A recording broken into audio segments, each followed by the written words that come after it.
भारतीयांना यंदाच्या उन्हाळ्यात घामाच्या धारांची तयारी ठेवावी लागणार आहे, कारण यंदाच्या उन्हाळ्यात देशभरात कमाल किमान तापमान सरासरीपेक्षा जास्त राहील. उष्णतेच्या लाटांची संख्या आणि तीव्रता जास्त राहील. संपूर्ण देशभरात यंदा कडक उन्हाळा जाणवेल असा अंदाज हवामान विभागाने वर्तवला आहे. हवामान विभागाने दिलेल्या माहितीनुसार यंदाच्या उन्हाळ्यात म्हणजेच मार्च ते मेच्या दरम्यान देशभरातील कमाल किमान तापमान सरासरीपेक्षा जास्त राहणार आहे. दक्षिण भारत वगळता राज्यासह देशभरात उष्णतेच्या लाटांची संख्या आणि तीव्रता जास्त राहण्याचा अंदाज आहे. त्यामुळे यंदा उन्हाळा जास्त तापदायक ठरण्याचा अंदाज आहे. राज्यात उन्हाळी पाऊस सरासरीपेक्षा जास्त पडण्याची शक्यता आहे.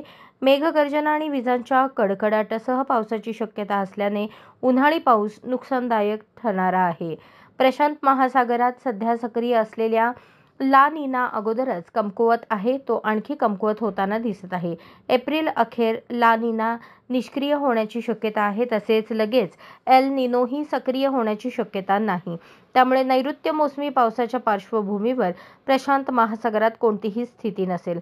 याचा देशभरातील पावसाळ्यावर सकारात्मक परिणाम होण्याची अपेक्षा हवामान विभागाने वर्तवली आहे. अशाच नवनवीन अपडेटसाठी जनता राज्य न्यूज चॅनलला सबस्क्राईब करा, लाईक करा आणि शेअर करायला विसरू नका.